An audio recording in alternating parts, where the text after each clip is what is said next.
football talks go. Quantos anos é que tinhas aí que começaste a estudar? Quando eu comecei a estudar, a avó pergunta, tinha 38 anos. Quando eu resolvi ir para a faculdade. 38 anos, depois de parar de jogar. Então havia todo um passado, todo um background que de certa forma tinha que ser aproveitado, tinha que ser utilizado. Pai, eu já tive a oportunidade de dizer isto e uma das coisas que eu mais admirei em ti foi mesmo o facto de, um gajo chega à faculdade, estamos ali, meus 18, 19 anos, sem qualquer experiência no futebol, sem qualquer experiência na vida, e do nada depara-se com uma pessoa que no ano em que eu nasci, tu já jogavas futebol profissional, por exemplo, no ano 2000 estavas aonde? Estava no Grêmio. Estavas no Grêmio já, a jogar futebol profissional, certo? Já tinha feito a transição, estava em transição, já estava no elenco profissional desde 99.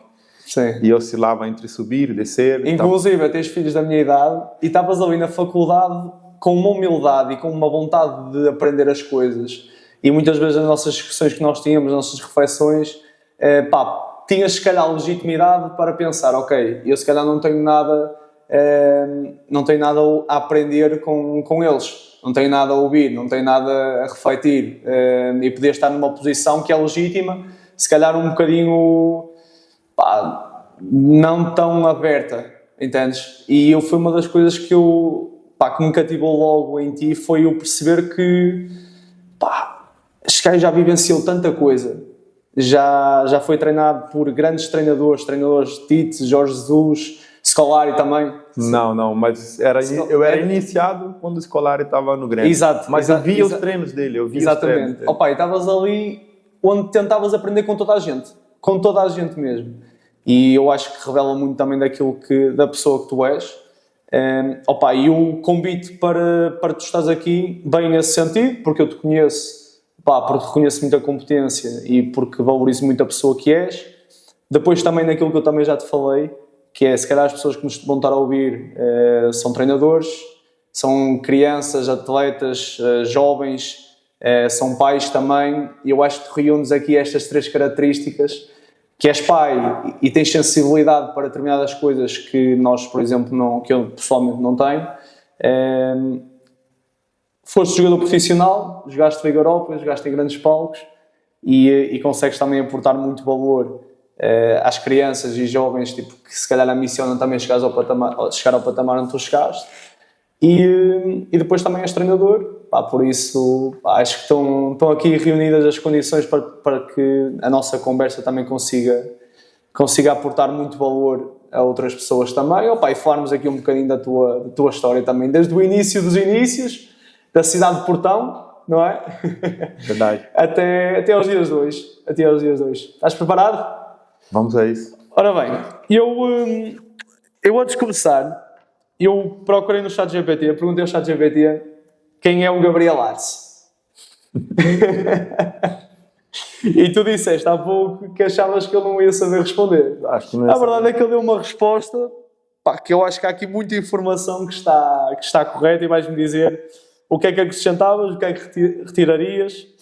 Pronto, ele disse-me assim, e ele respondeu em português do Brasil, mas eu vou ler na mesma. O Gabriel Arce, a que provavelmente te referes, é um ex-futebolista profissional brasileiro chamado Gabriel Fernando Arce. Aqui está tudo bem? Está tudo. Gabriel Fernando Arce, nascido a 4 de agosto de 1981 em Portão, no estado do Rio Grande do Sul, Brasil. É um antigo jogador de futebol profissional que atuava principalmente como defensor zagueiro. Já viste? A evolução do ChatGPT. E ainda não fica por aqui. Iniciou a sua trajetória nas camadas jovens do Grêmio e jogou no clube principal no início da carreira.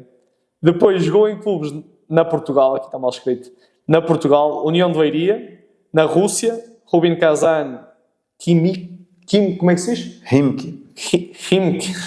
Sabes russo? Aprendi. Ainda tens algumas coisinhas aí de russo? Tenho bastante. Na Espanha, Gimnástico de Tarragona, e na Bulgária, é um clube que se calhar é muito difícil citar, mas eu vou tentar. Chernomorets Burgas. Ok. Burgas. Terminou a carreira como jogador em clubes brasileiros de divisões inferiores, tendo também jogado em Portugal em tempos mais recentes. E agora parte para a tua passagem como treinador. Ou seja, não se resume apenas como jogador.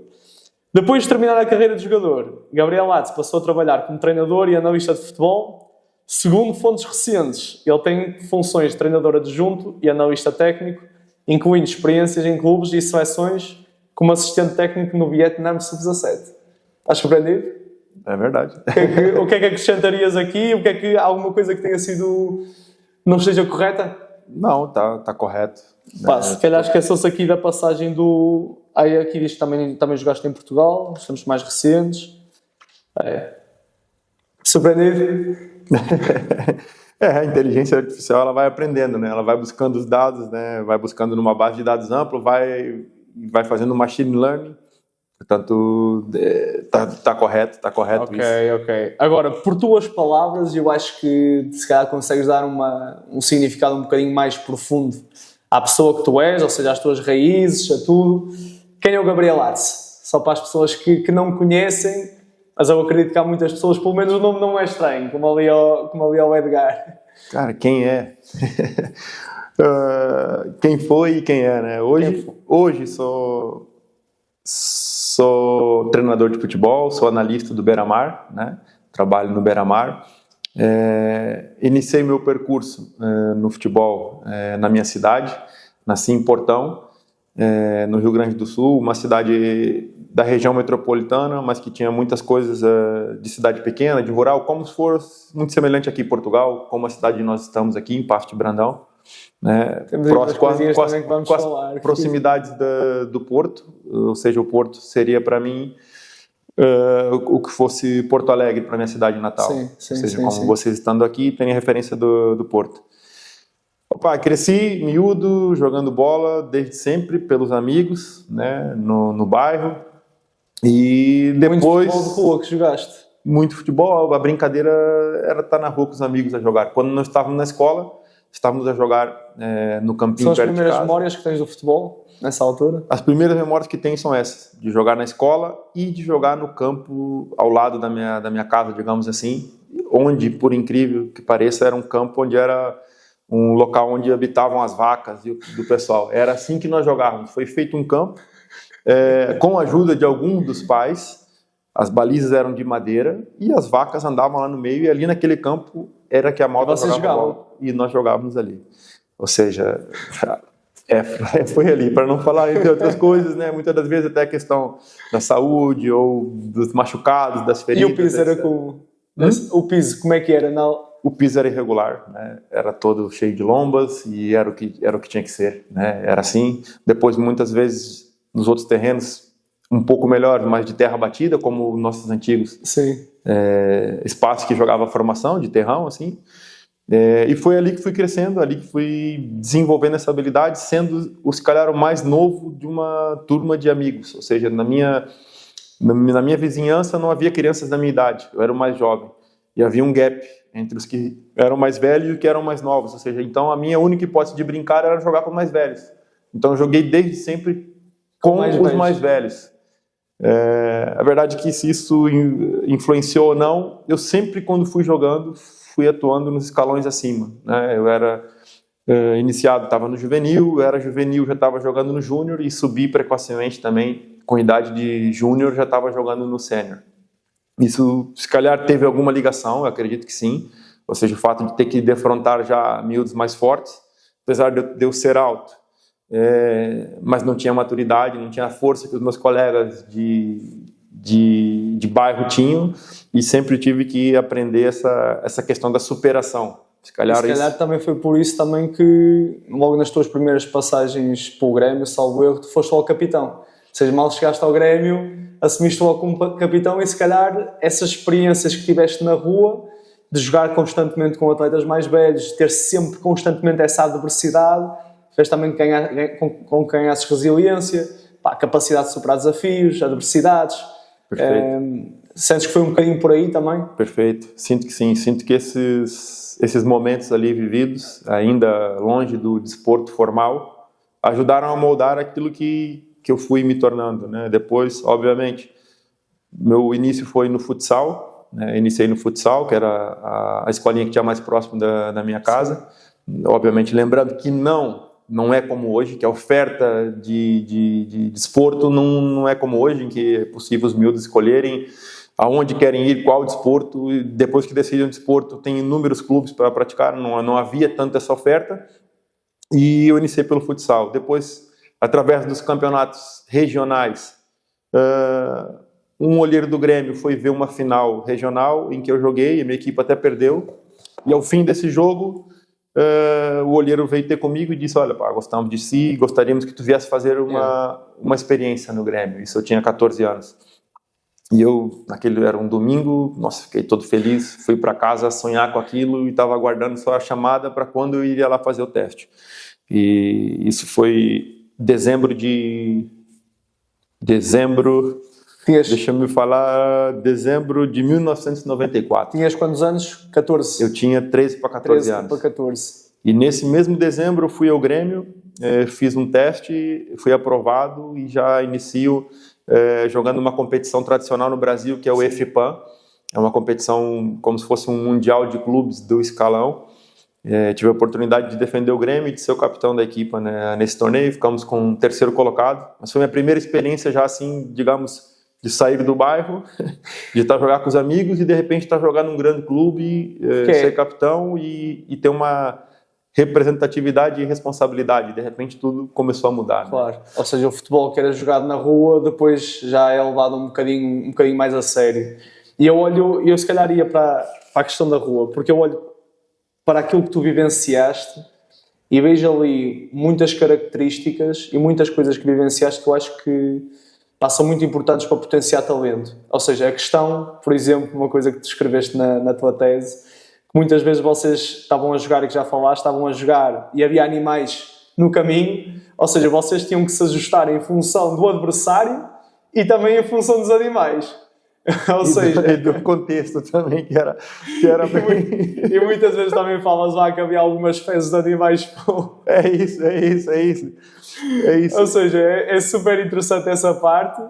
Depois também falas na questão da quantidade de prática, que é uma das coisas mais importantes, não só no futebol de rua, no futebol de uma forma geral, que eu acho que é notório. Quanto mais tu jogares, melhor jogador vais tornar também. E eu acho que as crianças hoje em dia, para além de jogarem menos, o tempo que não passam a jogar, brincam um pouco, e acredito que não seja o teu caso, não era o teu caso, brincavas pouco, e o brincar pouco também acabas por não dominar bem depois o teu corpo, passas muito tempo sentado, não tinhas esses momentos de estar sentado, estar à frente de uma televisão, de Playstations, não havia isso. Na minha infância foi quando começou os primeiros videogames, né, o Atari, o CCE, ou seja, estava ainda a começar, não era todos que tinham isso, mas as nossas brincadeiras eram mesmo na rua, eram nos campos, e a gente só voltava para casa quando o sol ia embora ou quando um dos pais chamasse. Quando o jogo fosse mais longe, num campo mais distante, era quando o sol ia embora, tínhamos que voltar. E depois havia aquela de, estava uma equipa a ganhar por 6 ou 7-0, mas quem marcasse o último gol é que ganhava o jogo. É isso. Esses jogos, pequenos jogos, até outros tipos de jogos, que com certeza aqui em Portugal fazem-se, mas havia um jogo que era de duplas, nós éramos uma dupla contra outra, em que fazíamos remate, e rematávamos tantas bolas, e se fizéssemos gol direto valia ponto, na recarga valia ponto, o jogo desenrolava-se até finalizar, depois íamos defender e aquilo jogava-se em confrontos. Havia uma variedade de estímulos, né, que ajudam a desenvolver o repertório, né, essa questão da motricidade falando, né, ou seja, o mesmo o lidar com esses obstáculos, o subir em árvores, o pular, o correr, o ver os buracos, saltar, todas essas coisas que se calhar hoje, se calhar meu filho, minha filha não passam por isso, né? O andar na rua sozinho, né? O trânsito era outro, era mais lento, né? O ritmo da vida era mais lento, né? Não havia tanta tecnologia, ou seja, permitia com que a infância fosse uma infância diferente, né? É óbvio que hoje a gente tenta resgatar isso, né? Tenta criar essas experiências tanto de brincadeira como de prática desportiva, mas também de contato com a natureza, que acho que a gente tinha muito contato com a natureza. Né? Do contacto que tens no Brasil, neste momento, aqui em Portugal, em muito poucas regiões do país é que isso ainda acontece. Sobretudo, se calhar, ali nas regiões mais rurais, mas mesmo essas regiões acabam por já não ter muitas crianças, nem muita densidade populacional. Do contacto daquilo que conheces no Brasil, tens lá a família, ainda existe esse lado do futebol de rua lá? Ou sentes que também se está a perder? Eu acho que ainda existe, os espaços, eles existem, mas está a perder-se, se calhar, pelo foco no sentido da tecnologia, ou seja, já não é tão interessante aos miúdos não estarem no tablet, no telemóvel, no videogame, no computador. Hoje, o desporto, digamos, de rua, a brincadeira compete com a tecnologia, né? Eu acho que os espaços ainda existem, até nas grandes cidades há muitos parques, né? Com opções de desporto, de skate, de handebol, de basquete, de futebol, de futsal. Há essas opções, no entanto, já não é tão interessante, o interesse para os jovens talvez não seja como antigamente, mas o espaço há. Nas cidades menores ainda acredito que isso ainda mantenha-se, mas de fato concorre hoje com a tecnologia. Sim, sim. Eu por acaso tenho feito uma reflexão também relativamente ao futebol profissional e a que tipo de jogadores é que chegam a alto nível. Eu acho que o Brasil é sempre o país do futebol, acho que vai ser sempre o país do futebol e acho que há muitos jogadores com qualidade e em quantidade também. Há muita qualidade.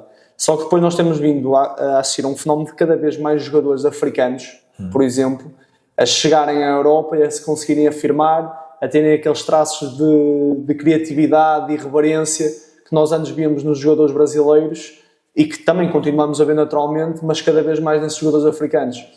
E eu acho que tem muito a ver, se calhar, com isso, com o futebol de rua. Por exemplo, eu estive em Braga e o Roger Fernandes chega a Braga em sub-14, sub-15, creio eu, e até então nunca tinha jogado futebol a nível federado. Nunca. Jogava lá na Guiné, muitas vezes descalço, ou seja, a desenvolver também a sensibilidade no contacto do pé com a bola, em terrenos irregulares. Acredito também que houvesse ali alguns animais pelo caminho, ou seja, um bocadinho aquilo que tu vivenciaste, mas ele, apesar de não ter jogado futebol formal, digamos assim, em contexto de clube e tudo, eu não tenho a menor dúvida que ele até aos 14, 15 anos ele jogou mesmo muito futebol, muita quantidade de prática. E isso é mesmo muito importante. E eu acho que há aqui muitas semelhanças entre aquilo que neste caso ele vivenciou, aquilo que tu vivenciaste. Eu acho que é mesmo muito potenciador de talento, desenvolvimento. E eu acredito que foi importante para ti também. Sem dúvida, sem dúvida. E um detalhe importante, né? Eu não tive nada a ver com o Roger na qualidade e também não era o menino mais talentoso da minha turma, nem da minha cidade. Eu gostava de jogar, tinha vontade, né? Havia outros meninos muito talentosos na minha cidade e depois, pela prática, talvez por uma predisposição genética, por algum incentivo dos meus pais, né, de não me limitarem às opções, me permitiram praticar o futebol com a vontade, com a disciplina. Depois, para surpresa de muitos, eu fui galgando, fui andando. Depois fui para um contexto, no caso do Grêmio, um clube que na altura era de excelência, ainda o é, mas já na altura era um contexto excelente. Tu, quando foste para o Grêmio, desculpa interromper, quando foste para o Grêmio ainda jogavas futsal ou futsal vem antes? O futsal é antes e já depois deixei de jogar. Jogava futsal e campo. E futebol. E campo. E era normal. Isso é uma coisa muito comum no Brasil, não é? Era comum, já não é tanto. Mas era normal as equipas grandes, os jogadores, pelo menos numa idade até 14 anos, por aí, jogarem no clube grande e jogarem futsal numa equipa menor, numa equipa local, regional. Inclusive, alguns clubes ainda têm as equipas, os clubes grandes têm as equipas de futsal e de futebol. O Porto agora também proporciona momentos de futsal aos atletas da formação. Historicamente, o jogador brasileiro, no caso Zico, esses grandes craques, mais do Rio de Janeiro, vinham do futsal. Vinho do futsal. E depois tem a relação do jogo ser menor, a relação com bola, o espaço e o número de jogadores é menor, a relação com bola, mais vezes de contato, isso permitir que os jogadores, a sensibilidade que se tem hoje, né? Hoje, já aqui em Portugal, obviamente quase no Brasil também já tem sido feito, futebol de formação é jogada futebol 7, mas antes não. No meu futebol de formação, jogava-se futebol 11, com miúdos pequenininhos. Ou seja... Num campo de 11. Num campo de 11. Numa baliza de 11. Para um miúdo tocar na bola era impossível, quase não tocava na bola. Bastava que ele não tivesse alguma força para correr. Do gol também. Exatamente, pronto. E o futsal privilegiava isso. Portanto, a iniciação do futebol no Brasil basicamente dava-se no futsal. E permitiu, obviamente, dar um repertório e acervo motor muito grande para muitos jogadores. Sim. Eu tive essa felicidade, não foi pelo talento, foi pelo trabalho.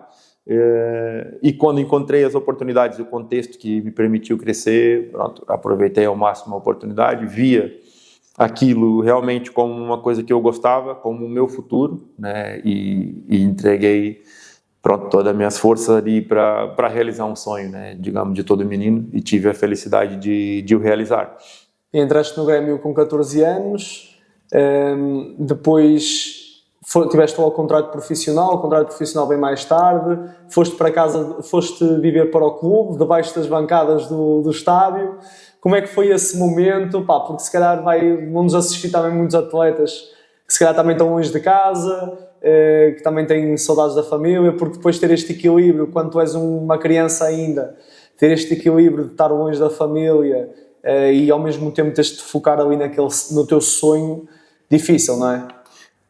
Perfeito, boa pergunta, boa colocação, João. É legal também eu lembrar disso, né? Porque às vezes a gente esquece, a gente não pratica essa lembrança e esquece daquilo que já fez ou o que já passou. E o meu primeiro ano no Grêmio eu faço as viagens ainda de autocarro e ainda estava estudar no 9º ano. E fazia essas viagens, vinha da escola, chegava rápido, minha avó preparava um almoço, que não era minha mãe, que ela estava a trabalhar, almoçava e rapidamente tinha que estar no autocarro, porque se eu perdesse aquele autocarro não chegava ao treino. Então era tudo feito à pressa, a tempo e horas. Íamos de autocarro, apanhávamos depois o autocarro local de Porto Alegre, ou seja, por dia apanhava 4 autocarros. E houve 4 autocarros? Ui, quanto tempo é que demorava? Entre ida e volta, não demorava para ir 1h15, ou seja, para ir e 1h15 para voltar. Mas muitas vezes sozinho, fazias? Sempre sozinho. Por vezes havia um colega que outro que partilhava da mesma rota, que jogava junto. Íamos juntos, e houve inúmeras vezes que no retorno a casa eu dormia no autocarro e ia parar na última parada. E aí não tinha mais, eu tinha que ligar ao meu pai. Claro. Ia lá meu pai me buscar, mas por vezes de cansaço, às vezes chegamos a dormir. Mas foi um tempo muito, muito gostoso, porque lembra do esforço que a gente tem que fazer para conquistar algo. Sim. Então, o meu primeiro ano no Grêmio foi feito assim. E depois recordo-me que, ao entrar no 2º ano, meu pai ligou ao clube, chamou o diretor. E foi uma das melhores coisas que meu pai fez. Porque ele ligou: olha, não tem condição, eu preciso de uma coisa aqui do clube. Preciso que arrume um lugar no alojamento. E o clube, ok, acedeu a isso. Então, com 15 anos, eu passo a morar no clube, debaixo das bancadas do Estádio Olímpico. Sim. A conviver com meninos de todo o Brasil, de diferentes culturas, né, diferentes idades. Por mais que havia uma divisão no alojamento, as coisas não eram assim tão organizadas, apesar de serem boas. Né? Se calhar estavas ali um bocadinho entregue a ti próprio. Sem dúvida. Não há o acompanhamento como neste momento existe nos clubes grandes na formação. Exatamente. Apesar de na altura eu ter ali, estava a iniciar assistente social, psicólogo, mas era muito precoce, era muito recente isso. Ou seja, na verdade foi foi meu primeiro ano de iniciado, em que eu vou morar no clube e o meu rendimento cai.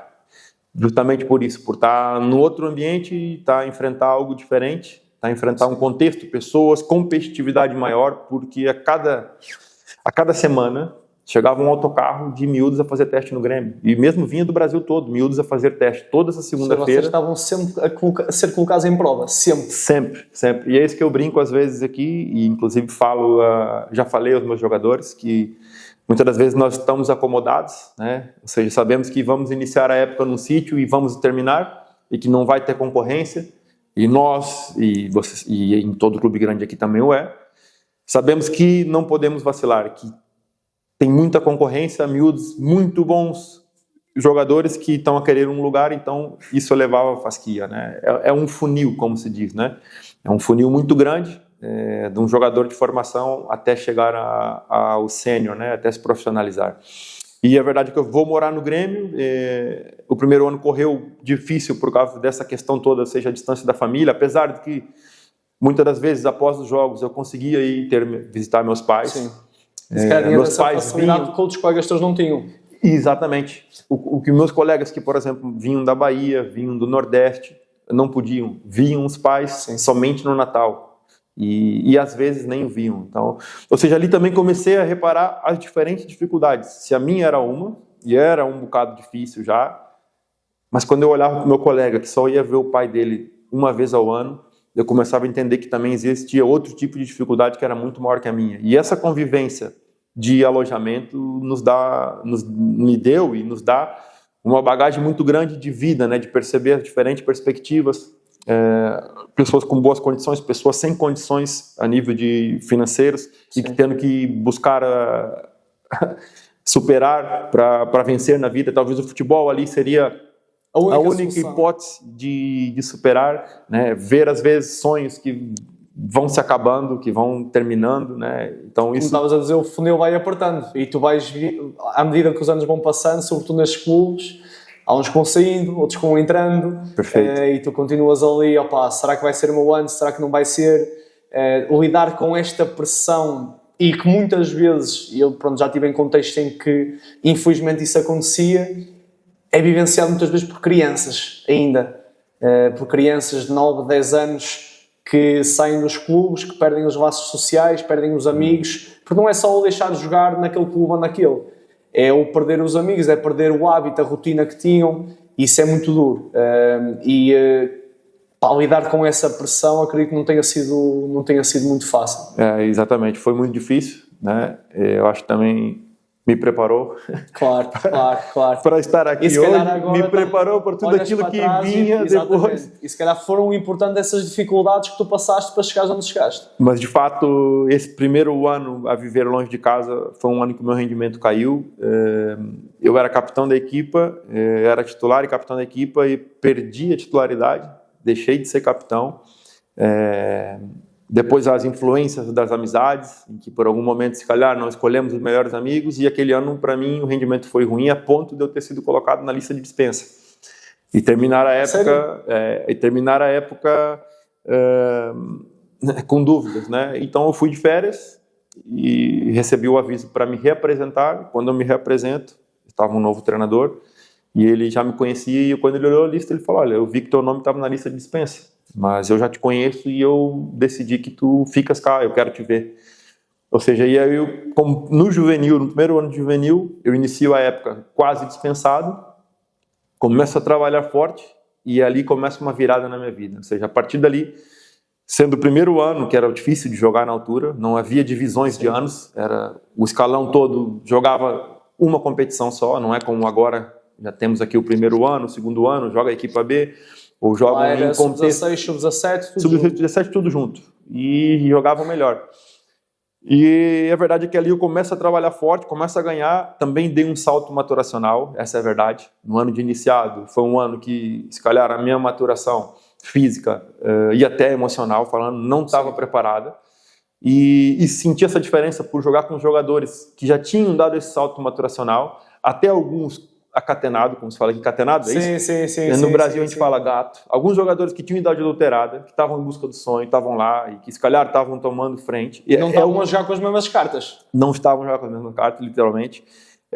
E quando eu vou para o juvenil, então, eu já tenho essa maturidade física e passo a jogar e passo a ser o capitão da equipa, sendo o primeiro ano. Ou seja, aí retorno e a partir dali conquistamos títulos. É até uma coisa que eu menciono isso, né? Ou seja, numa grande equipa, e lá no Grêmio, na altura, o conquistar títulos era algo muito importante, ou seja, era uma afirmação do trabalho, digamos.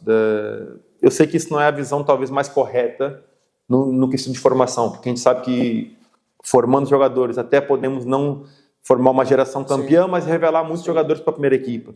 Mas de fato que a experiência que eu senti era que, e muitos dos meus colegas foram comigo até a primeira equipa, que ao ganhar títulos, que ao conquistar, aquilo nos fortalecia e nos criava uma mentalidade vencedora. E o Grêmio isso incutia muito desde sempre. Mas era uma mentalidade vencedora direcionada para os títulos, ou tu sentias mesmo isso no próprio treino? A competitividade do treino, de querer ganhar o exercício, o jogo? Eu penso que era constante isso. Já era desde o treino. Obviamente que hoje a gente sabe que a ciência do treino, em todas as áreas, mesmo essa questão desse pequeno detalhe de competir em qualquer momento, de querer dar o melhor, hoje está muito mais elevado, né? Porque melhorou, a qualidade do treino melhorou em todos os sentidos. Mas já desde sempre o trabalhar no Grêmio, que era uma equipa grande, nos trouxe isso, né? Nos dava isso.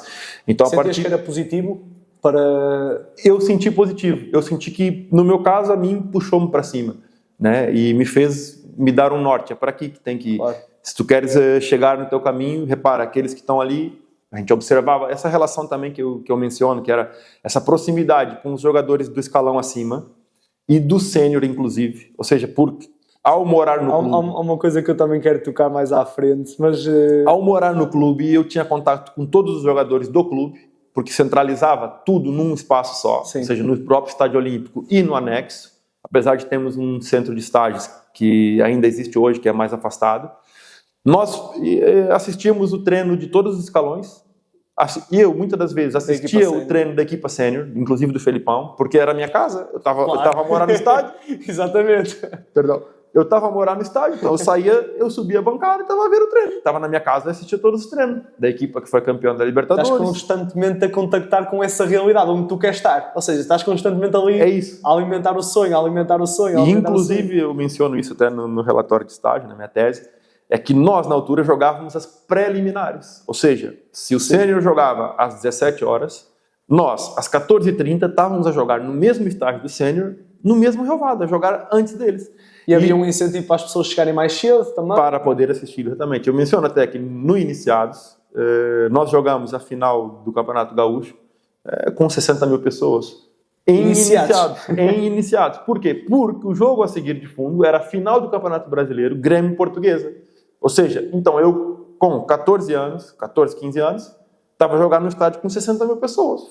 Se calhar, isso é uma preparação... Se calhar, jogadores que nunca viveram isso, que têm uma carreira profissional, que vão jogar com 30, com 20, que o estádio não vai estar cheio, que jogam em equipas menores. Mas eu, como iniciado, eu já tinha jogado com 60 mil pessoas. E recordo-me de não escutar o que o meu colega falava. Né?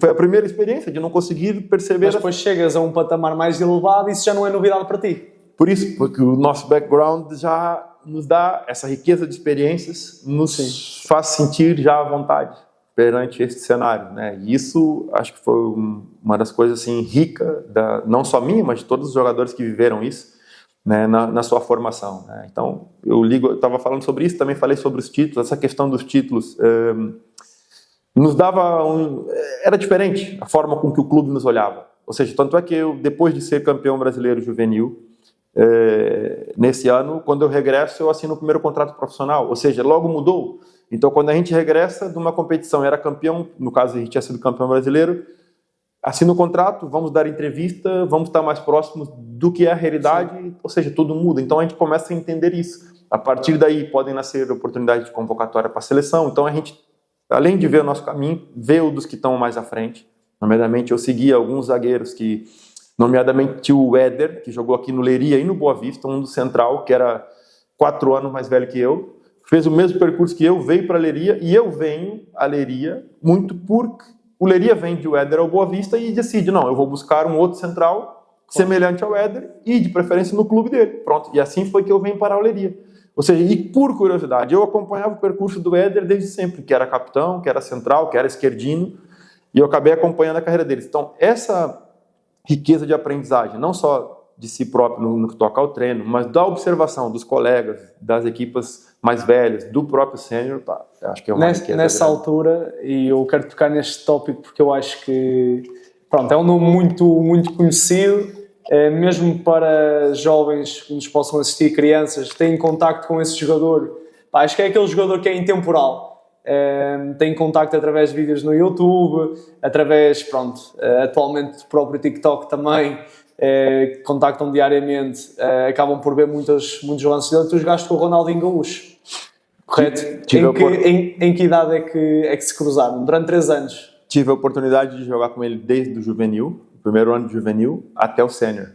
Até o sênior? Sendo que ele, quando eu era primeiro ano de juvenil, ele era segundo, né? Ele é um ano mais velho que eu, e sempre foi galgando acima dos escalões. Ele, quando era iniciado, já jogava até nos júniores. Para ver a loucura que era isso. E como é que o caracterizavas na altura? Em termos de jogador, acredito que tenha um padrão de jogo muito semelhante àquele que depois veio a ter mais tarde, como pessoa, da convivência. Já era desde sempre genial, né? Já era sempre genial, né? Se calhar até no início ainda mais esguio, não tão Sim. forte quando ele tornou-se muito forte na transição dele de formação para sênior, e depois quando vai ao PSG ali ele torna-se muito forte fisicamente, mas antes era mais magrinho, mais esguio, muito habilidoso, muito gênio, muito mágico, tudo desde sempre. Nós vimos isso desde sempre, todos os treinos, né, a magia dele. Eu tive a oportunidade de jogar com ele no juvenil e no sênior, ou seja, no júnior eu não apanhei, porque ele já estava no sênior. Então, no júnior eu não apanhei. Mas depois eu volto a cruzar-me com ele quando eu subo ao sênior em 99 e jogo vários jogos com ele. Eu penso que faço para aí 5, 6 jogos. Em que eu estou lá atrás, imagina a nossa equipe está subindo o terreno, nós estamos em equilíbrio defensivo, falando na linguagem do treinador, Sim. e estou a ver as magias que ele está fazendo aqui de frente, sem ser na televisão. Ou seja, vi tudo aquilo. Fantástico. Eu até brinquei um tempo atrás. Tenho pena de alguma coisa que eu não fiz, que era... Quando havia um golo nesse momento, ou dele, muitos gols dele, eu não ia comemorar com a malta. Eu ficava aqui comemorando com o Central, com o Redes, não existia esse foco da mídia. Eu tenho muita pena disso, porque gostaria de ter ido lá e estar mais no bolo e estar na comemoração. Mas tive a oportunidade de jogar no sênior do Grêmio, para ir muitos jogos com ele. E de perceber da magia, do talento e do craque que ele foi. Também tive a oportunidade de ver a transição dele. Quando eu ainda estava na formação, perceber a transição dele e ver o quão difícil foi. Isso é um detalhe que é importante. Foi difícil? O quão difícil foi a transição dele. Ou seja, ele só firma-se na primeira equipe em 99, mas faz a transição dele de formação para sênior em 97 e 98. Ou seja, um jogador, o gênio que ele é, mesmo assim precisou de tempo, mesmo assim passou por dificuldades para chegar lá. Tu próprio também passaste por essas dificuldades e também já vamos falar mais à frente nisso. Mas isto é prova clara de que tudo no futebol não há nada certo, não há nada garantido. Isto é tudo menos linear. Não. E o caso do Ronaldo, todos sabiam da qualidade dele, né? Do Ronaldinho, todos sabiam, não havia dúvidas, mas a verdade é que os primeiros tempos dele na primeira equipe foram difíceis. Havia muita expectativa. Sim. O jogo do Rio Grande do Sul e o jogo na altura era mais duro no que toca ao rigor dos árbitros. Hoje em dia o VAR, os árbitros punem qualquer tipo de entrada mais violenta em relação ao jogador mais talentoso. Antigamente não. Então quando ele pegava a bola, logo no início ainda tinha a questão da maturidade física. Teve dificuldade nessa transição, no sentido de mostrar todo o potencial que tinha. No entanto, quando ultrapassou isso, aí foi o ano que ele foi o ano que ele faz em 99, em que ele é campeão gaúcho com o Grêmio e vai para a seleção logo a seguir e que faz aqueles gols que ele dá um cabrito ao Dunga, que era o ex-jogador e depois treinador da seleção brasileira, em que faz coisas maravilhosas e o Grêmio é campeão. Ali foi o desabrochar. Ali foi o desabrochar dele. Logo o Luxemburgo convoca ele para a seleção. E ele repete a mesma coisa num drible, num lençol que ele dá, num chapéu, né? E faz um golaço pela seleção, penso que com 19 anos. Ou seja, enfrentou essas dificuldades, né? E a gente que está ali de dentro, que vai percebendo, e mesmo quando em algum momento ele desceu para jogar conosco no juvenil, em que ele tinha uma rotina difícil por estar sempre nas equipes de seleção brasileira de base. Sim. Ou seja, andava sempre a viajar. Ele nunca teve descanso durante muito tempo. E eu me recordo-me de o ver, às vezes, uma vez no autocarro, quase a chorar, né? Porque a cobrança era tão grande sobre ele, né? E ele tinha que decidir todos os jogos, né? E estava cansado em algum momento, porque estava sempre na seleção, tinha que ser o melhor na seleção, na formação isso, eu não estou falando em sênior, claro. Na formação ele tinha que ser o melhor lá, então ele vinha para o clube, tinha que jogar bem no júnior, no juvenil, e tinha que resolver tudo. Todas as expectativas centradas nele, e em algum momento eu vi isso, ele está sobrecarregado, né? Agora, obviamente, depois que ele encaixou aquilo tudo, que ele teve a resiliência para superar isso tudo, tornou-se a máquina que nós estamos a falar sempre, e mesmo na tua experiência a essas provas, na questão do Ronaldinho também, todo o sucesso vem antes de uma dificuldade. Antes do sucesso vem uma dificuldade, e estavas a falar agora da questão do Ronaldinho, da passagem dele para o futebol sénior, em que ele tinha muitas dificuldades no início porque os jogadores eram mais fortes, porque muitas vezes era carregado em falta. Pá, e se calhar foi essa dificuldade, essas adversidades que depois também lhe tornaram o jogador mais rápido a driblar, ter que ser mais rápido a executar para evitar esse confronto direto, porque não tinha essa maturação ainda. Ou seja, muitas vezes olhamos para uma dificuldade e a questão também, naturalmente, que não é positiva nem é saudável da cobrança, mas acredito que também devido, olhem, da mesma forma que da tua transição também lá para o Grêmio, que tiveste a viver fora de casa, também foi importante para desenvolveres a tua capacidade de resiliência, para também teres se calhar uma inteligência emocional maior, porque passaste por dificuldades também a nível de saudade, de distância da família, e eu acredito que também tinha acontecido o caso dele, mas tudo isto para dizer que, se calhar, temos que olhar para as dificuldades e perceber de que forma é que isto nos pode moldar para o futuro, de que forma é que isto nos pode ajudar. E na questão do Ronaldinho, aconteceu isso dentro do próprio campo. Se calhar foi ele também ter passado por essa dificuldade, a pressão, a expectativa, que também lhe fez ganhar uma resistência maior. E tu tens uma passagem muito curiosa, que é na tua transição em que é chamado para a equipa sénior, e depois és convocado para a Seleção Nacional Sub-20 brasileira. O clube não cede, ou seja, não te permite que tu vás jogar, correto? Entretanto, tens uma lesão, ou seja, todas as expectativas, tu nos holofotes, se calhar no teu melhor momento em termos da formação, já muito próximo daquilo que era o teu objetivo, daquilo que era o teu sonho, não dá uma lesão e voltas para a equipa de júniores. Ou seja, não digo que estás lá em cima, mas estás num bom momento e do nada tens que regressar à base, tens que reconstruir novamente, não começas do zero, mas foi se calhar, sentes que foi das principais dificuldades que tiveste ali no final do teu trajeto de formação? Esse momento? Eu penso que sim, até porque a gente vem com toda a ambição, né? E o fato de... Eu, quando subi a primeira equipa, fui agraciado, posso dizer, né? Porque estava na primeira equipe o Ronaldo, porque tinha outros jogadores muito experientes, em que, quando eu chego na primeira equipa... Era já o treinador? Era Celso Roth. Okay. Celso Roth era o treinador, 1999. O Tite vem só em 2001 ao Grêmio. Ou seja, eu sou acolhido de uma forma em que tudo era maravilhoso. E depois, qualquer coisa que se fazia era tudo bem feito, as coisas andavam, os jogos corriam, não só para mim, mas para a equipe. Então eu me deparo e olha, se jogar isso daqui, isso aqui é uma maravilha. É só coisa boa. A gente ganha bem, a gente come bem, a gente veste bem, a gente tem importância, a gente está na televisão, está no jornal, isso aqui é uma maravilha. Poxa, é alegria. E não tinha enfrentado nenhum momento difícil. Primeiro, pelo contexto que eu disse, era um grupo muito bom. E a gente sabe que no futebol nem todos os grupos são bons. Sim. Então eu fui acolhido logo num grupo muito bom, em que os jogadores chegavam até mim. Eu recordo, por exemplo, de fazer a estreia no Sênior e nós dormíamos no estádio. A nossa concentração, nós não ficávamos em hotel, ficávamos no estádio, e era quartos por dupla. Então, o meio-campo, o Arilson, que era o meio-campo titular do Grêmio, que foi campeão da Libertadores, foi meu colega de quarto. Ele era médio. E ele disse-me assim, miúdo, amanhã fique tranquilo. Quando tu pegar na bola, eu vou estar ao teu lado. Só dá a bola em mim. Não te preocupes. Eu escutei, olhei aquilo e falei, ok.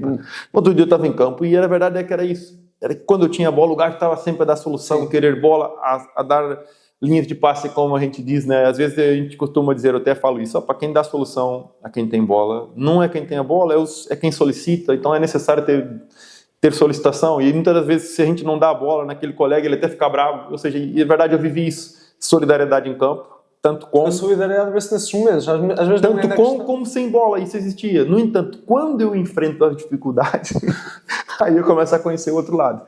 Então, dentro desse período aí, que as coisas tudo a correr bem, eu estava já com 17 anos na primeira equipe a jogar, saiu logo uma convocatória para a seleção, e o clube pede a dispensa, porque havia esse tal jogo importante que o Ronaldo faz esses dribles. Esse jogo aí eu tive que ficar para ficar no banco. Imagina só, eu ia ficar no banco da equipa sênior. E eu, miúdo, não sabia nem o que dizer. Disse que ainda está um bocadinho entalado. Até os dias dois, não? Não fui convocado, não fui até essa convocatória. Depois tenho uma lesão e perco todo o comboio. E a partir dali, ou seja, tudo foi por água abaixo. As pessoas que nos notavam, que falavam, o empresário que ligava e etc. E a verdade é que eu estou na primeira equipe quando vem inicio o outro ano na equipe de júnior. Recuperado de uma lesão e, aquilo demorou a cair a ficha. Demorei a entender como aquilo estava a acontecer, né? Estava tudo tão perto de dar sequência, de repente da seleção encaixar uma venda para a Europa, etc. e sair. E eu estou na equipa de júnior a começar uma época. Aquilo foi um momento muito difícil e que foi me ensinando essa questão da capacidade de resiliência, a capacidade de saber estar no aqui e agora, né, de entender. Essa foi uma das primeiras lições, se calhar, que eu aprendi no futebol a nível sênior, que aquilo que a gente fez ontem já não conta para hoje. E esse se calhar, que eu quando falo com algum miúdo, assim, que eu tenho a oportunidade, eu tento falar isso. Logo a seguir fazer 2, 3 jogos bons, tu abre o jornal, estão a falar bem de ti. Tu passa na rua, o torcedor te conhece, o adepto te conhece. E de repente tu esquece do que é que te fez chegar até ali. Que foi o quê? Que foi o teu trabalho. Claro. Que foi, obviamente, a tua capacidade, é óbvio, mas foi sobretudo o teu trabalho, o teu foco, a tua concentração. E de repente, essa primeira experiência de sucesso pode trazer uma acomodação. E tu já não treinas como treinava, já não chegas à hora como chegava, já não comes como comia, já não dormes como deveria dormir.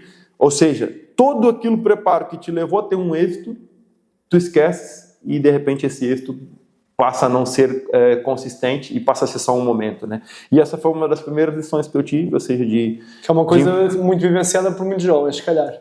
É isso. Esse período da transição, sobretudo, né, que é delicado, né? Que é delicado porque basta alguma coisa não correr bem ou etc. E até havia um tempo nesse período eu recebi um livro de um amigo meu que era Dando a Volta por Cima.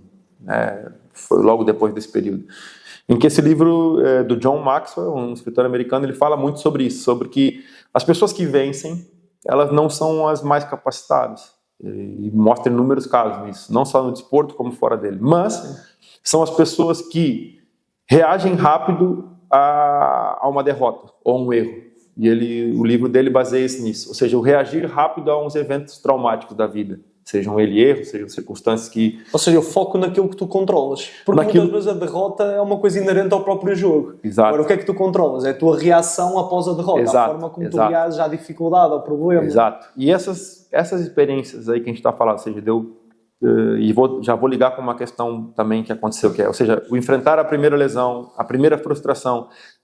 Até ali eu só tinha jogado bem, tudo bem. Depois eu ainda enfrento mais à frente uma outra questão que foi retornar, conseguir descer ao júnior, retorno, e estou bem novamente, e de repente faço um jogo ruim. Um jogo que custou-nos uma eliminação na Copa Sul. Sim. Tomo um duplo amarelo, sou expulso e a equipe é eliminada. Ou seja, foi o meu primeiro, digamos, erro. A primeira coisa que eu coloquei em causa a equipe. E eu até ali, então, só tinha vivido com elogio. Tive a lesão, claro, mas até então não tinha havido críticas, entre aspas. E foi a primeira vez que eu me deparo com a crítica pesada. Ou seja, não é outra crítica, não era vai na rua, se o gajo te vê, te xinga, tu abre o jornal, é esse tipo de crítica que às vezes a gente sente assim, caramba, eu ferrei a equipe, por causa de mim a equipe não passou adiante, ou seja, e aí comecei a conhecer um outro lado, ou seja, tive um evento de lesão, mas também tive um lado do lidar com a crítica, porque quando a gente lida com elogio é tudo muito Isso bom. É uma constante no mundo do futebol. Isso é uma constante. Profissional é uma constante. É uma constante. Hoje mais ainda, pela questão das mídias, né, muito claro, mais rápido, muito mais agressivo, né? Mas o lidar pela primeira vez com isso, né, nos faz tornar resiliente e aprender isso, né? E eu vou lembrar-me de um treinador que ele dizia assim, na formação, ele dizia assim, quando te elogiarem, lembra que tu não é tudo aquilo que estão a dizer, okay? Lembra quem tu é, mas também quando te criticarem, lembra que tu não é aquilo que eles estão a dizer, tu tem que saber quem tu é, tu tem que saber o teu real valor, para que tu não te perca com elogio e nem com a crítica. Isso, um dos treinadores juvenil foi quem nos disse isso, e eu acho que isso é importante, né? Ou seja, todo mundo quer estar bem na foto, entre aspas, claro, né? Quando um jogador desponta, todo mundo quer estar ali ao lado, né? Os papagaios de pirata estão sempre juntos, querem curtir a onda, querem surfar a onda, mas quando esse mesmo jogador tem uma lesão, se ele machuca, se ele está num mau momento, se ele está a passar por um período, e a gente está falando aqui para pessoas que estão em formação, miúdos que estão a jogar, sim, se ele está a passar por um momento em que não está a ser utilizado, que ele está fora do 11, ou que ele está com uma lesão, quem é que está querendo surfar a onda dele? Se calhar são poucas pessoas, se calhar o telefone já não toca tanto, e o lidar com isso, ou seja, eu tive que aprender rápido isso, desde cedo. e tive que ser resiliente, né? Então acho que foi uma das primeiras lições dessa transição assim. Sim. E desse contexto. E depois, pronto, estreias-te na equipa principal. Tem a questão também da Copa do Brasil, que eu quero que te fales um bocadinho relativamente a esse episódio, que foste convocado, aliás, não foste convocado para a Copa do Brasil, para a final da Copa do Brasil, que foste falar com o Tite, que explicaste que querias estar na concentração porque querias vivenciar aquilo que era o ambiente final, querias perceber como é que os jogadores se comportavam, como é que lidavam com os momentos de ansiedade, de nervosismo antes do jogo, e eu queria que tu falasses um bocadinho desse episódio, da tua experiência pessoal, porque eu acho que é uma coisa que eu nunca joguei ao nível que tu jogaste, nunca tive sobre esses holofotes, e acho que não, tu melhor que ninguém para o saber dizer. E depois porque eu acho, e da minha experiência também com crianças, com futebol de formação, é uma coisa muito relatada por encarregados de educação, em que há uma grande disparidade entre aquilo que é o rendimento de uma criança em treino e aquilo que é o rendimento de uma criança no jogo. Porque no jogo, muitas vezes, se calhar, por parte do treinador, indevidamente, mas por parte do treinador há uma pressão no sentido de que o jogo é mais valorizado do que o treino, de que há a questão da vitória e da derrota, que acaba por ser importante, mas que tem que ser muito bem orientada e ter ali uma grande sensibilidade por parte do treinador, mas que sentem essa diferença porque o miúdo não está tão relaxado, não está tão à vontade, e essa ansiedade, esse nervosismo, eu acredito que esteja presente não só em níveis mais baixos, mas também em níveis mais altos. E eu queria que tu desses um bocadinho essa experiência, o que é que tu vivenciaste naquele momento, ou seja, o que é que tu observaste de outros jogadores e de que forma é que tu conseguias gerir tudo isso? Essa é uma boa questão, né, João? Eu já fui falando ao longo da nossa conversa sobre o aprender com os pares, né? Nessa observação, desde miúdo. E nesse contato, já depois do meu retorno, iniciei no sênior, fiz a estreia, desci ao júnior e regressei. Nesse regresso já era um outro grupo, né? Já estava o Tite como treinador, um outro tipo de jogadores, um grupo não tão acolhedor, digamos, um grupo mais competitivo em que cada um era por si, apesar de ser um grupo vencedor, mas era naquele toque, naquele cuidado que tinham com os meninos, talvez não era assim tão zeloso quanto o primeiro grupo que eu tive a oportunidade de estar. E pude ver muitos colegas meus, nessa segunda passagem eu tenho menos jogos, menos minutos, mas pude ver outros colegas meus a serem lançados no 11 titular, a jogar e a enfrentarem as dificuldades e as pressões. E lembro-me de ter um colega meu em que muitas das vezes ele tinha borbulhas, muitas borbulhas. Ele estava jogando e estava com muita pressão e ele soltava ali borbulhas, ele estava a jogar até muito bem, tinha conquistado a posição na primeira equipa, mas, ou seja, o ver, não era eu que estava ali no 11, naquele momento eu não estava jogando, mas o ver o meu colega passar por esses momentos, né, a vivenciar essas situações que para ele eram novas, a responsabilidade de jogar, de estar num clube grande, de quando ele jogava, estava jogando por milhares de pessoas, né, ou seja, eu pude ver isso, né. Também pude ver muito de perto, e que me marcou foi a história do Anderson Polga e do Eduardo Costa. Sporting. Sim, o Polga foi formado comigo também, crescemos juntos. E o Polga, quando sobe a primeira equipe, era trinco. E passou um momento muito difícil, mesmo muito difícil, em que era muito assobiado pelos adeptos jogando a trinco. E apesar de jogar com qualidade, e aquilo ali, ele era miúdo, tinha 19 anos, eu ficava olhando assim, como é que ele consegue ainda estar lá dentro, claro, de tanta assobio dos adeptos, e ele tá a jogar, e tá a fazer o trabalho dele, e tá a jogar bem. E jogava bem, e os adeptos não gostavam, mas jogava bem e continuava a jogar. E ele continuou. Eu falei, caramba, isso aqui tem alguma coisa que está a ensinar aqui, né? Essa capacidade dele. Tanto é que o Polga conseguiu crescer. Depois, mais nesse momento da Copa do Brasil, o Tite chega e coloca ele como um terceiro defesa. E o Grêmio passa a jogar num 3-5-2, 3-6-1. E é o Tite quem o faz isso. Não era muito usual na altura, não era muito usual jogar contra as centrais. Algumas equipes sim, mas se calhar já tinha passado a moda, ou estava ali novamente a iniciar a moda dos três centrais. A questão das estruturas do sistema, elas vão em giro, né? Elas vão em looping, elas vão e voltam. Eu tinha passado o Polga para terceiro central. E o Grêmio passou a jogar em 3-6-1 e o Polga ali, por por jogar antes da trinca. Quando recua no terreno, passa a ter uma outra visão do jogo e se destaca e vai convocado para a seleção, e nós somos campeões da Copa do Brasil. Para falar da Copa do Brasil, o que estava a dizer, eu não sou convocado para esse jogo da final, né? E, no entanto, chego ao Mr. Tite e peço, olha, Mister, eu gostava de estar em estágio com a equipa, porque eu quero viver esse ambiente, eu quero viver isso, o que antecede, eu quero sentir como é que é, quero almoçar com meus colegas, quero jantar, ou fazer o lanche da tarde, o jogo era à noite, fazer o lanche com eles, quero estar com eles e viver isso, dormir à noite, jogar videogame, que a gente jogava muito videogame na altura, quero estar com eles lá e quero vivenciar, quero ver a palestra e pedir a ele.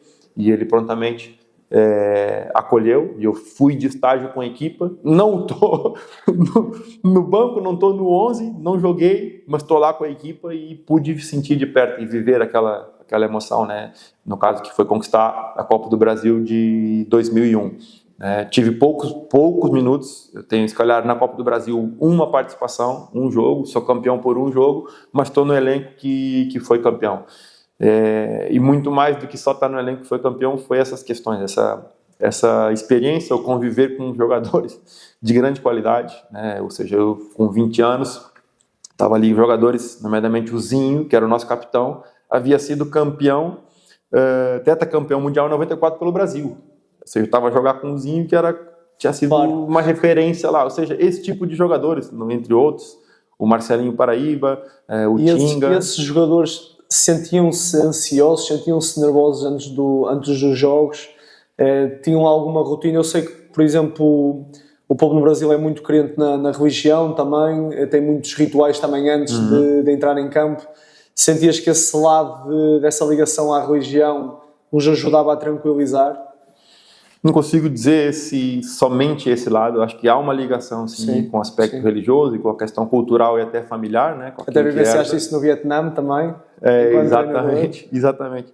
Há esse lado sim, mas acho que depois o fato de estarmos expostos a isso, né, constantemente, nos faz sentir mais relaxados dentro da pressão. Eu creio que seria essa palavra. Ou seja, obviamente eles sentem a pressão, não há como não sentir. Quem entra para jogar com um estádio lotado, com a responsabilidade de ter que ganhar e ter que ganhar, não está como quem está num café, tomar um café relaxado ou na beira da praia. Isso é impossível dizer que não é. Podes ter algumas estratégias, mas a parte prática, o ser exposto a essa realidade é que te vai dar... É que vai dar. E o repetir disso constantemente é que vai dar essa maturidade, esse estofo, esse equilíbrio e também, sobretudo, a confiança que temos em nós próprios, que temos no nosso trabalho e que temos nos nossos colegas, né? Obviamente, se pegarmos uma equipe aqui local para defrontar uma equipe da Champions, por mais confiante que o sejamos, não vamos ter a confiança que vamos, se calhar, ganhar de uma equipe de Champions, porque a competência está ligada à qualidade e ao nível, né? Não basta só dizer que eu tenho confiança se eu não tenho o resto, a competência, a qualidade, o trabalho para isso. Mas em níveis idênticos de equipe, de campeonato, de disputas, é óbvio que o estar exposto a isso dá traquejo, dá bagagem e dá maturidade. E aí os grandes jogadores nesses momentos estão tranquilos. Essa que é a diferença. Ou seja, podem estar ansiosos, podem sentir o nervosismo, mas não perdem a lucidez de fazer as coisas, né? Eu acho que até a ansiedade acaba por ser algo de positivo, porque também nos deixa alerta. A ansiedade é um mecanismo interno do próprio corpo, digamos assim, para nos preparar, para nós estarmos atentos, e isso acaba também por ser importante. E o regular dela, né? Exatamente. São muitas coisas que agora que a gente depois foi estudar, que teve junto na faculdade, todas essas questões do regular, né, o como lidar, estratégias, respiração, muitas coisas, e isso tudo é importante, sim. Gabriel, olha, se me permites, vamos agora deixar a tua experiência no Brasil de lado e vamos passar depois agora para a tua vinda para Portugal. Mas eu acho que esta conversa está a ser muito importante porque acho que está a expor um lado que muitas vezes é pouco visível, principalmente para as crianças, para os jovens que ambicionam ser jogadores de futebol, que veem a ponta do iceberg, ou seja, que veem o lado bonito das coisas, que veem a fama, que veem o estatuto, que veem os ídolos a jogar na televisão e que parece tudo muito bonito, mas depois há muito sofrimento, há muita resiliência, há muitas coisas pelas quais têm que abdicar, e o Gabriel Hátz passou por isso.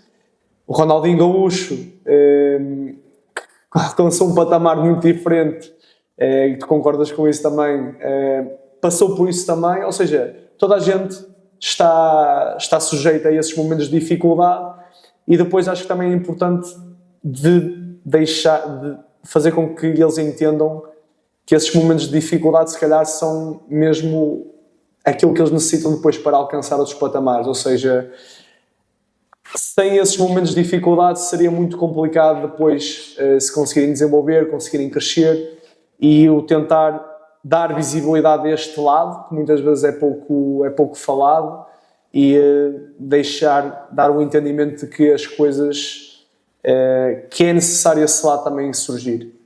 Eu acho que, pronto, agradeço por isso. Mas vamos agora à tua passagem para o Leiria, certo? Vieste do Brasil para o Leiria, numa altura em que o Leiria era apelidado como um clube que potenciava talentos, tinha aquela também, muitos jogadores do Porto que estavam no Porto, que vieram do Leiria também, ias um bocadinho nessa onda, e eu, na tua passagem pelo Leiria, queria destacar, agora se calhar entrar aqui numa parte que poderá despertar um bocadinho mais de interesse para quem nos assiste, que é treinador, Jorge Jesus.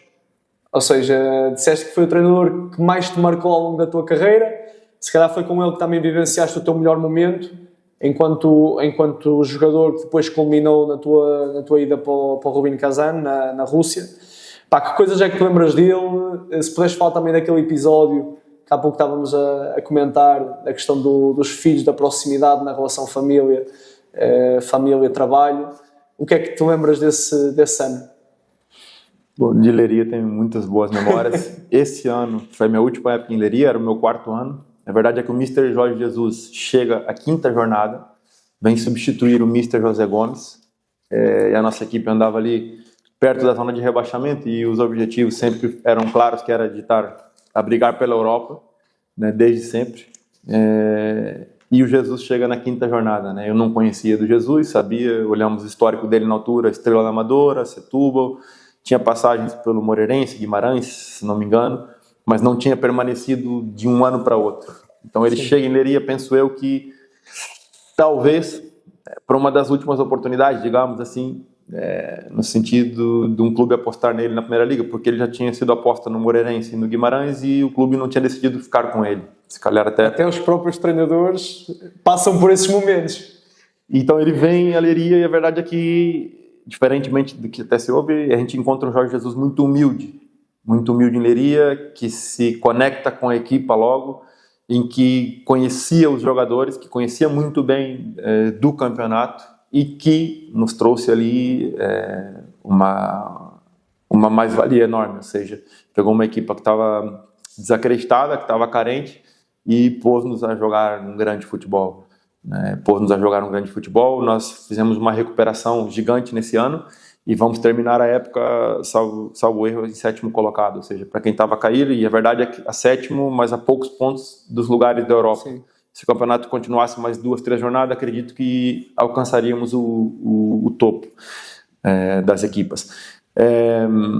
Falar do Jorge Jesus é dizer que para mim marcou muito, né, pela forma dele de estar. Eu sempre fui alguém muito atento, perspicaz, inteligente, taticamente já procurava sempre ter uma noção, tive uma noção muito boa, até se calhar compensar algumas questões técnicas que se calhar não era o mais dotado, mas sempre fui muito predisponível para a tarefa, para o treino, inteligente taticamente, fazia as coisas com leitura, e quando o Jorge vê e percebe da minha qualidade... É um treinador que valoriza muito isso.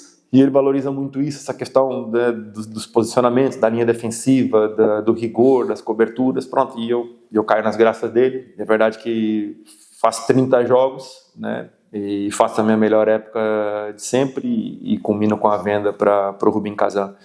E eu sou muito grato assim, ao que aprendi com o Jorge. Nós criamos um ambiente fantástico ali, tínhamos grandes jogadores, tínhamos o Maciel, o Fernando Praz. O Elton na baliza. O Elton já tinha sido vendido ao Porto. Okay. Tínhamos o Fernando Praz e o Costinha, os nossos 2 guarda-redes. Muita malta ali, antiga do Leiria. O Maciel, que é um nome sonante aqui, que teve no Porto, que a Malta vai lembrar. Fizeste parte agora também da convocatória da Liga Portugal Legends, é assim que Tive Leiria. com Leiria agora. Ou seja, é sinal que a tua passagem lá marcou de alguma forma. Foi sim. Foram 4 anos maravilhosos, né? E falar um bocadinho do Jorge Jesus e dizer que tu falaste sobre a questão do vínculo, né? Ou seja, nós, no dia -2, fazíamos o banhos e massagem e o vídeo do adversário à tarde. Treinávamos de manhã, ligávamos na sexta-feira e fazíamos o vídeo do adversário à tarde.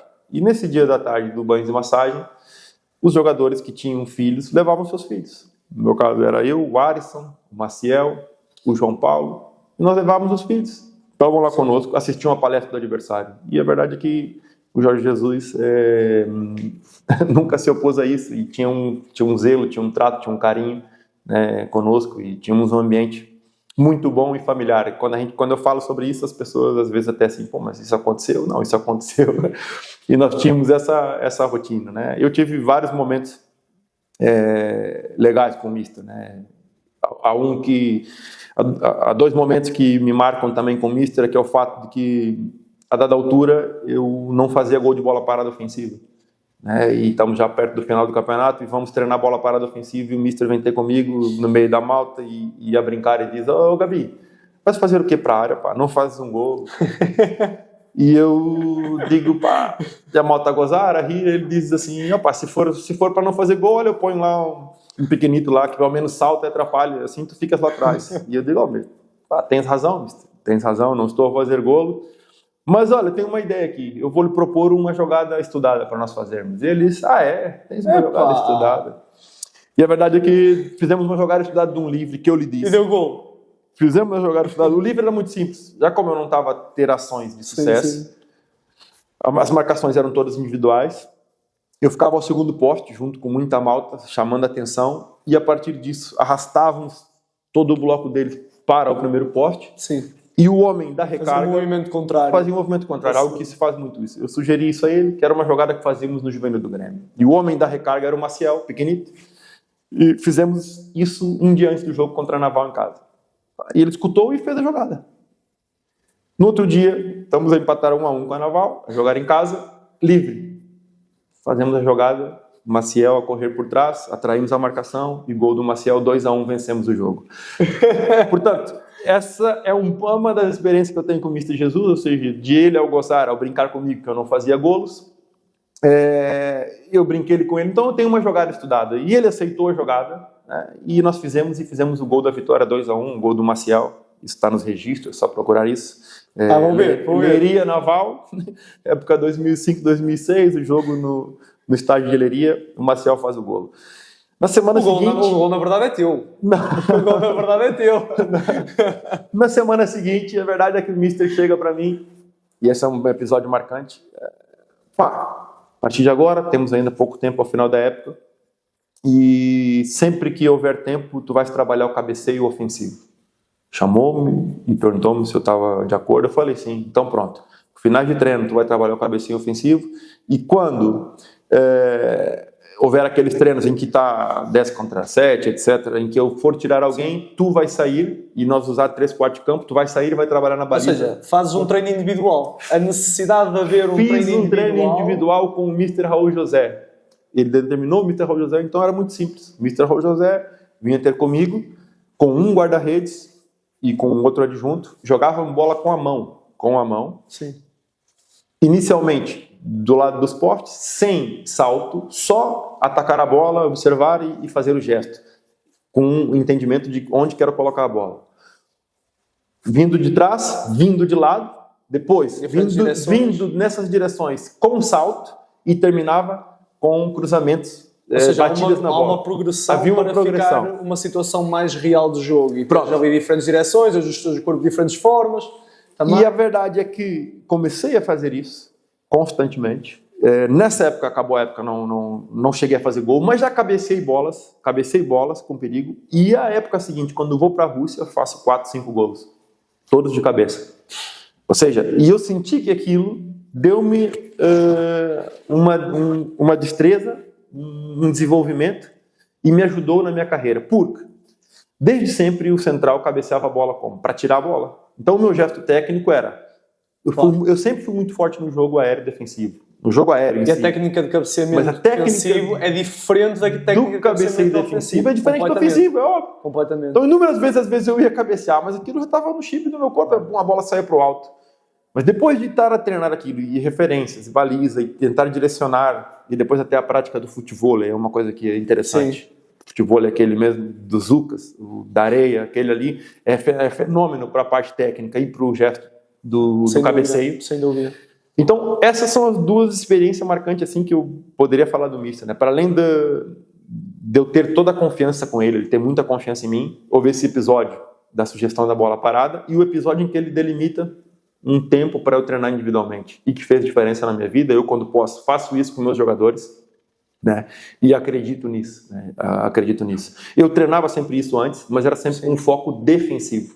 Fazíamos muito isso com foco defensivo. Desde sempre o Grêmio formava muitos centrais cabeceadores, mas nunca com foco ofensivo.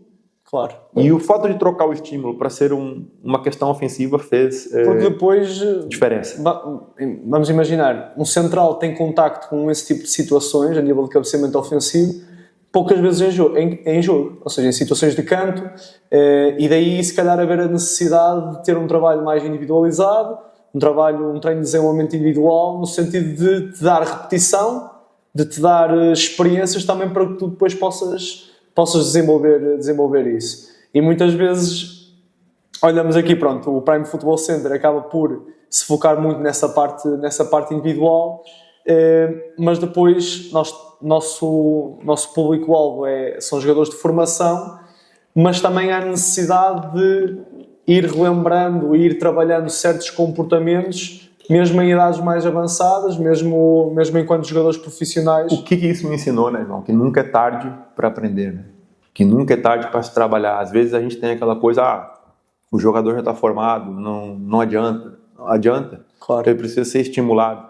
É óbvio que há coisas que há períodos sensíveis, nós sabemos disso, para aprender, mas não, nada é impossível. Se há oportunidade, se há tempo, se há espaço, há que trabalhar, há que desenvolver, há que fomentar esse tipo de tarefa, né? Há que acreditar nesse tipo de trabalho também. É muito importante isso. Acho que essa é uma das lições assim, que eu carrego do Mister, e depois o fato da escutativa, ou seja, o Mister tinha uma coisa que era muito engraçado, que era, ele nunca desprezava a tua opinião. Ele sabia escutar. A prova disso é o facto de ele estar aberto à tua sugestão do campo. Ele sabia escutar. Apesar de parecer que não, ele gostava de ouvir a opinião dos jogadores. Nas reuniões técnicas, nas reuniões de debate, da análise da nossa equipa. E houve uma vez outro episódio engraçado com o Mister, que é o seguinte. Fomos jogar em casa, a Leiria, e o campo estava seco. E nós gostávamos de jogar com a relva molhada. E eu falo ao Mister, vamos molhar a relva. E o Mister olha para mim, com aquele jeito dele. Molhar a relva? Pra quê, pá? Eres lento, pá? Queres a bola rápida pra quê? E eu um bom ponto. E eu disse, Mister, por isso mesmo, pá. Se eu não sou um velocista nato, se a relva tá molhada, toda bola na profundidade que vai bater vai ao guarda-redes. Pá, tem razão, Gabi. Pá, não sei o que. Aquele jeito dele. E é verdade. Se o relvado tá seco, nós estamos com um bloco alto e a bola é picada nas costas, vai vencer. Quando a bola bater e morrer, vai vencer o mais rápido. Claro. Ou seja, a bola vai aparecer lá. Depois a forma como ela ressalta na relva... E vai fazer diferença. É diferente. Então ele tinha essas coisas. Ele gostava de saber dos jogadores. Ele gostava de aprender dos jogadores. Ele conversava muito com os jogadores. E já estavas aí a despertar o teu lado treinador. É isso. Já ele gostava muito de aprender. E depois uma coisa que chamava atenção era que ele vinha falar conosco, às vezes, com os brasileiros, que tinha visto um jogo da terceira divisão do Brasil, que tinha gostado de um jogador, conhecia jogadores que se calhar nem nós conhecíamos. Ele vinha conversar conosco de jogadores da Série D do Brasil.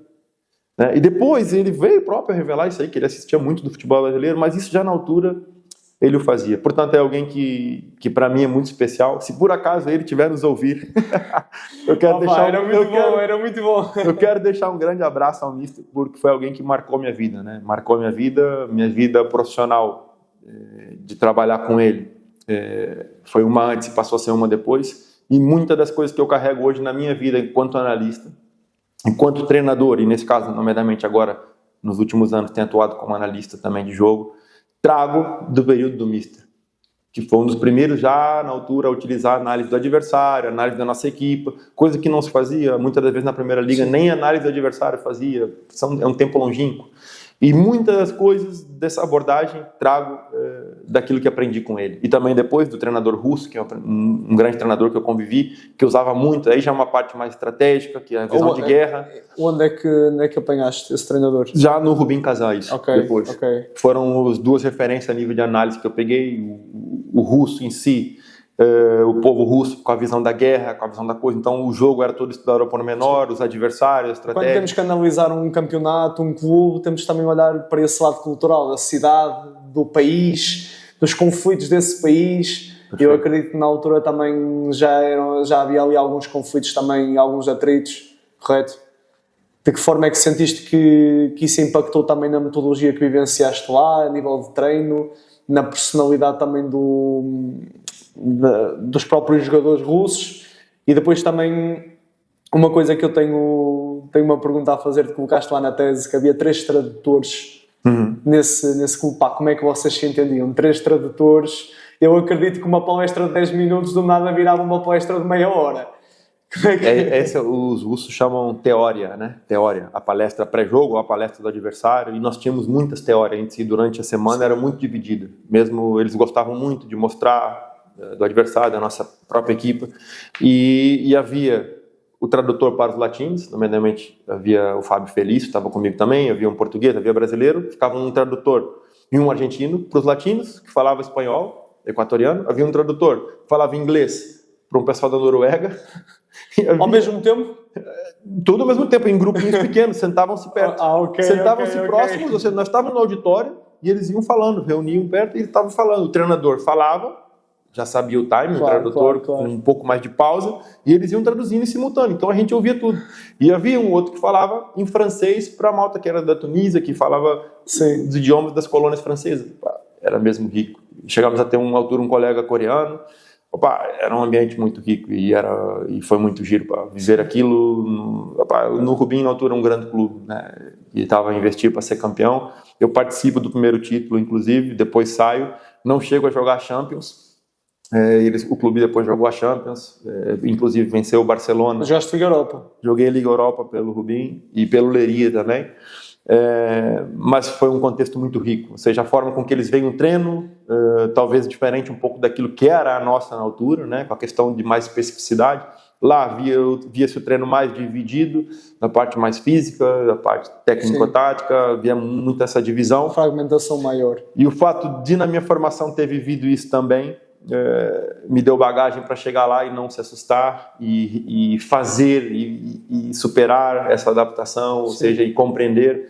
Depois ainda lá, nos anos que fiquei, foi uma transição desse modelo mais antigo, analítico, para um modelo mais atual. Apanhei um pouco disso, porque o clube se atualizava, buscava consultores espanhóis, português, brasileiro, para ver treinos, para dar consultoria em metodologia. O clube sempre esteve ali numa vanguarda em relação a isso. Ótimo. Né? Então, acompanhei um pouco dessa transição e foi marcante. Foi uma experiência grande. Também, digamos, o viver a formação do Grêmio, Leiria, 4 anos, num clube que, na altura, em Portugal, era um clube de topo, digamos, né? Semelhança quase de um Braga, e que vendia muitos jogadores, né? Tá no Rubim Kazan, um clube também dessa envergadura, se calhar foram os meus melhores momentos no que toca a questão profissional falando. Depois vivo outros momentos, outros clubes, vivo uma fase descendente da carreira, algumas lesões, tudo questões de aprendizado, até terminar em Estarreja, que é onde eu termino. Sim. Em Estarreja, quando venho para estudar, que é aí que eu conheço o João, quando eu regresso a estudar, quando começa a despertar esse bichinho, ok, vou parar de jogar. E agora? O que vai ser de mim? Então, eu preciso transitar, preciso fazer um plano de carreira, uma transição. Eu queria tocar um bocadinho nessa fase, porque também partilhando aqui um bocadinho aquilo que é a minha experiência a nível profissional. Eu também comecei numa fase em que o meu primeiro ano como treinador, eu era treinador e jogador ao mesmo tempo. Mas o meu interesse pelo treino já veio de antes. Ou seja, foi um ano ali que eu jogava menos tempo, em que muitas vezes estava no banco o jogo todo e que comecei a ter uma perspectiva do jogo diferente, Antes mesmo desse primeiro ano comecei-me a interessar, comecei a ler blogs acerca de análises táticas. Depois também, na própria experiência, antes mesmo de entrar na faculdade, tive esse ano, enquanto era jogador, era treinador ao mesmo tempo. Também tiveste cerca de 2, 3 anos nesse registro, certo? E eu senti nessa altura que o meu conhecimento do jogo aumentou. Eu consegui identificar, estava a ver um jogo na televisão e estava-me a despertar o interesse de certas coisas que eu antes não dava tanta atenção, os movimentos sem bola de vários jogadores de diferentes posições, identificar o espaço livre, de que forma é que ele se abre, de que forma é que ele se fecha, quais as intenções, as decisões dos jogadores em função desse espaço livre. Ou seja, comecei a explorar um bocadinho. E depois senti que, na prática, isso estava a influenciar o meu jogo, que eu estava a começar a ter uma melhor percepção do jogo, que estava a começar a antecipar muita coisa, começar a decidir melhor. E isto depois para ligar em quê? E depois também quero que fales um bocadinho dessa tua experiência enquanto treinador e jogador em simultâneo, porque eu acho que muitas vezes o contacto que as crianças e os jovens hoje em dia têm com o futebol é um contacto muito redutor daquilo que é o jogo. Ou seja, é um contacto através de redes sociais, de reels, de vídeos curtos apenas dos melhores momentos de jogadores com bola, e acabam por, se calhar, criar uma ideia do jogo que não corresponde à realidade. E eu queria que me falasses um bocadinho disso. Sentiste o mesmo que eu? Sentiste que também te ajudou o facto de começares a iniciar o teu trajeto como treinador? Te ajudou nessa fase final como jogador também? Eu penso que sim, João. Isso e que tu estás a dizer é uma coisa que eu, sempre que o clube disponibilizava, eu pedia os jogos. Na altura, mesmo na primeira liga, não era possível ter. Às vezes a gente não tinha acesso aos jogos, por incrível que pareça. Não tinha acesso assim tão fácil quanto é hoje, é normal, outros tempos. Mas depois por isso que o Jesus marcou por isso. Porque ele foi quem nos fez ver o jogo dessa forma que tu estás a dizer. De perceber o jogo, de perceber os espaços. Por isso que ele marcou tanto. E era de uma forma didática, de conversa, de ensino e de discutir. Inclusive os jogadores podiam discutir com ele. Foi ele que nos fez ver, e até brincava com a malta: vocês quando vão ver a Champions não ficam vendo a bota, o cabelo do fulano, vejam o jogo, vejam o que ele faz, os espaços. Ele dizia muito isso. Ou seja, e eu depois disso, de ter trabalhado com ele, passei a ter mais atenção sobre isso. E o ir à Rússia, em que é um clube, um povo que liga muito a isso, inclusive o nosso treinador obrigava os jogadores a terem o DVD do jogo. Na altura era o disco. O Michael Jordan até tem um documentário em que ele próprio acabava o jogo, ou Michael Jordan, Kobe Bryant, acabava o jogo e via o jogo todo, e não via o jogo todo, estava sentado no sofá a ver o jogo todo, não, ele parava, ele voltava atrás, analisava. Exatamente, via frame a frame. É isso. Isso eu comecei a fazer na Rússia. Sim. Inclusive, houve momentos em que o nosso treinador, havia o pessoal já da análise na altura, né? Os clubes aqui não tinham muito isso, mas lá eles já tinham isso, por causa da questão de espionagem, FBI, essas do KGB, KGB, essa questão já estava na cultura deles, então eles tinham isso, em que ele obrigava os jogadores a verem o seu jogo, a fazerem as suas anotações, irem ter com o analista e editar as suas coisas boas e más, para conversar com o treinador. Então, o nosso próprio treinador, está falando na primeira divisão,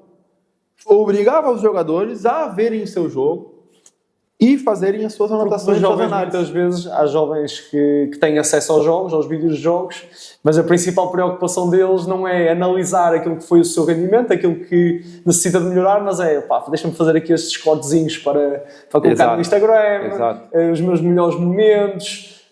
Mas há ali muito potencial de aprendizagem. Exato. Eu creio que, inclusive, o que também fez-me andar além disso foi um pouco disso. Por isso que, se calhar, gosto hoje da análise, valorizo a análise, por isso tenho atuado como treinador, já atuei como treinador adjunto, como treinador principal, como analista agora. Se calhar por isso que trago esse gosto. Acho que todo treinador ele é um analista.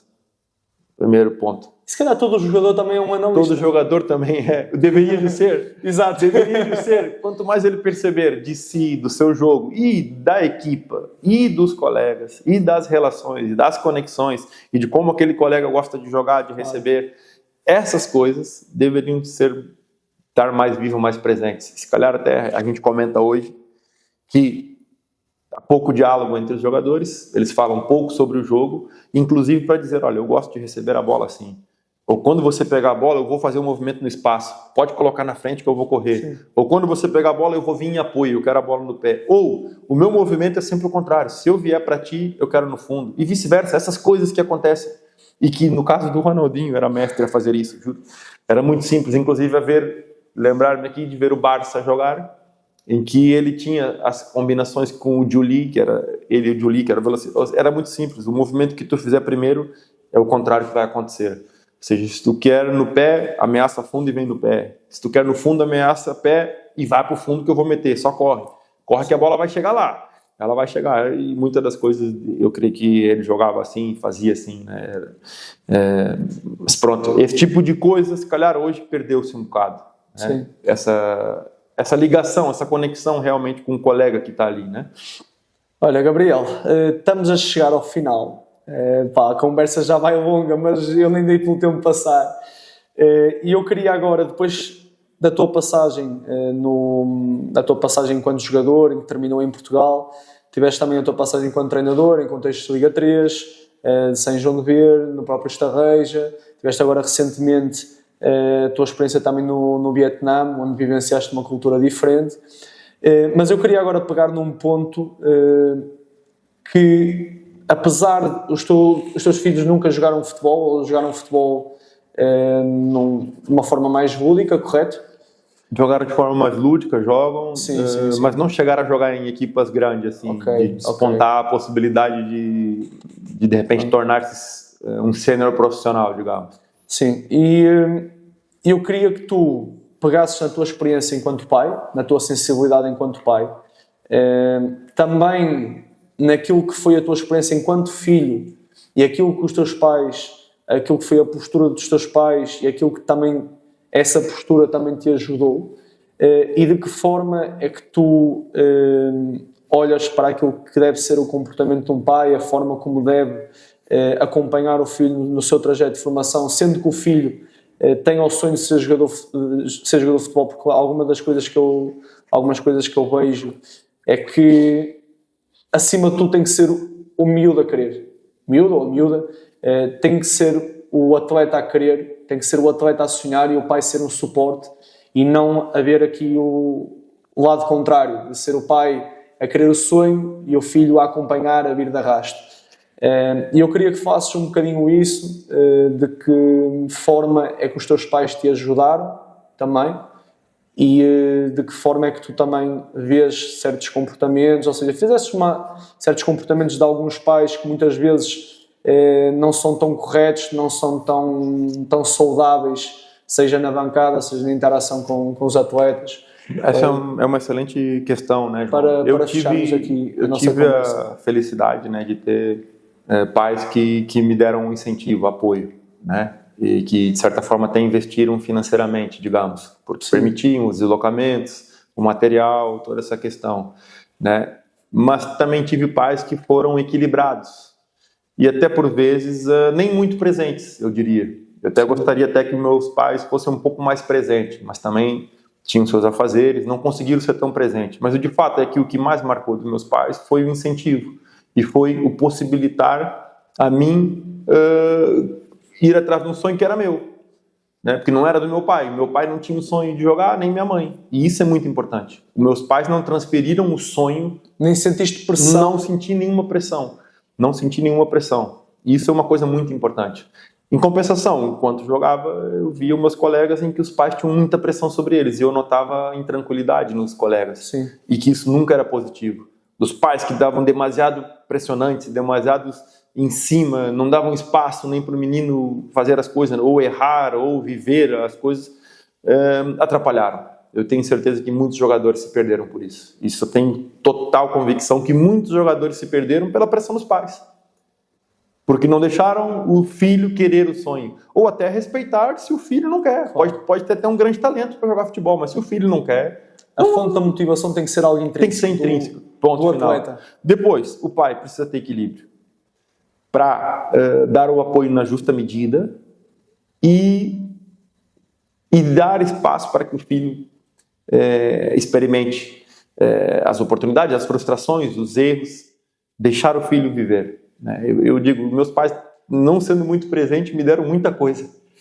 porque me permitiram galgar e me incentivaram a crescer, né? Me incentivaram a andar, né?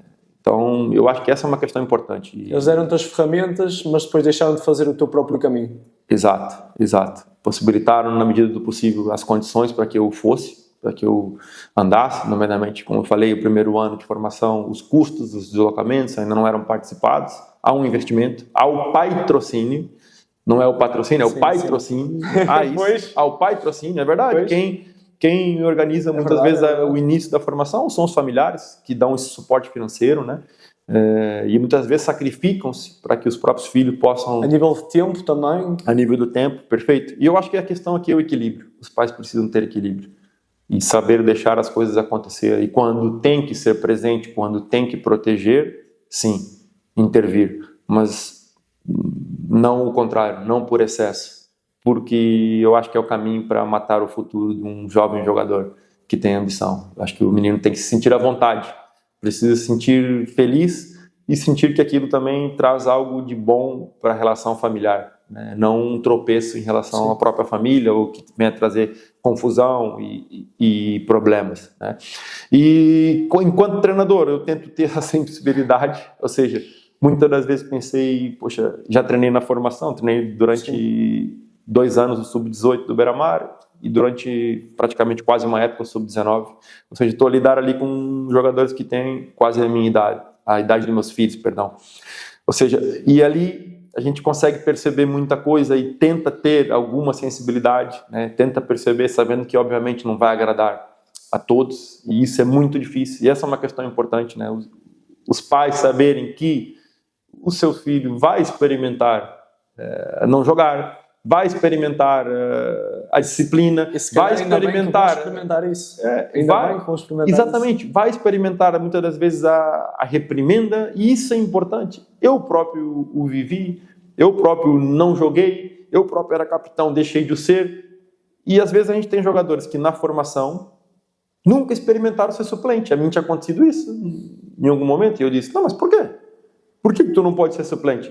Eu sempre fui titular, agora eu estou suplente, não quero. Não, mas se o teu colega está fazendo por merecer, ele vai jogar. Isso para ti é importante viver isso e entender o ponto de vista do que é ser um jogador que não está sendo utilizado é muito importante, porque todos têm o seu valor. E talvez assim tu vai poder valorizar mais quando tu tiver a jogar. Ou seja, há muitas perspectivas. E enquanto treinador, enquanto coordenador, enquanto diretor, né, temos que olhar a floresta, enquanto os pais estão a ver só a árvore, né? Enquanto pai, eu estou a ver a árvore e o meu filho, né? Mas a verdade é que é uma floresta gigante, que está muita coisa a passar-se e que há pessoas que não estão a pensar em prejudicar ninguém, simplesmente é um processo da vida, os processos de trabalho, das escolhas, e os pais, eu creio que não devem levar a peito, principalmente quando sabem que há caráter, que há honra, que há dignidade nas pessoas que estão entregues aos seus filhos, nomeadamente aqui na Prime, onde eu estou, e me sinto muito à vontade, João, e também já aproveito para agradecer o convite e dizer que é um prazer estar aqui, pela relação que a gente criou na faculdade, pela mútua admiração, né? Assim como tu falaste, eu também tenho só coisas boas a falar de ti, pela admiração que tive de ti desde o início, da tua capacidade, da tua humildade, da tua inteligência, da tua sabedoria, né? Notava sempre que tu irias dali sair e ia crescer, e creio que vai crescer muito mais, seja aqui na Prime, ou seja em algum contexto de clube. Portanto, para mim é um prazer estar aqui como parceiro, como amigo, como parceiro da Prime e como amigo do João. Eu agradeço o convite. Gabriel, quem agradece sou eu, a tua presença cá. O objetivo desta rúbrica, digamos assim, é tentar tornar o mundo do futebol um bocadinho melhor, um bocadinho mais saudável, tentar passar conhecimento aos diferentes intervenientes no futebol, seja pais, seja atletas, seja encarregados de educação, e na pequeníssima influência que nós conseguimos ter, tentar melhorar as coisas, que às vezes assistimos a certos comportamentos, certas atitudes que não são tão positivas. E o que eu pretendo com o projeto não é só exercer uma influência muito positiva nos atletas que acompanhamos, mas também nos atletas que não acompanhamos, nos encarregados de educação que não estão connosco, e o objetivo acaba por ser esse, alargar um bocadinho esse raio de influência. E eu acho que esta conversa foi muito importante porque falamos de conquistas, mas não falamos só de conquistas, falamos de insucessos, falamos de dificuldades e queria-te agradecer imenso a tua presença cá e por teres passado estes valores que eu acho que são mesmo muito importantes. Muito obrigado. Obrigado eu, João, e aproveitando essa deixa, né, porque a gente normalmente gosta de contar a história bonita.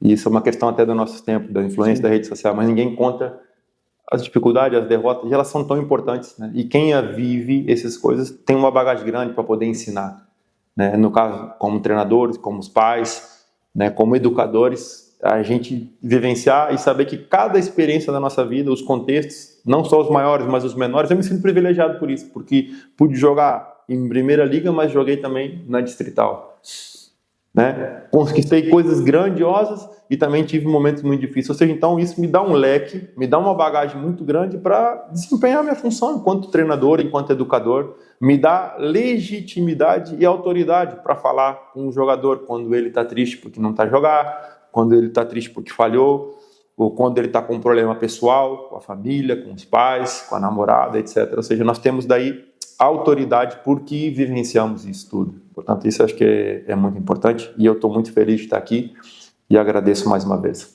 Muito obrigado. Obrigado, João. Foi bom mesmo. Beleza, parceiro? Obrigadíssimo. Valeu, pai.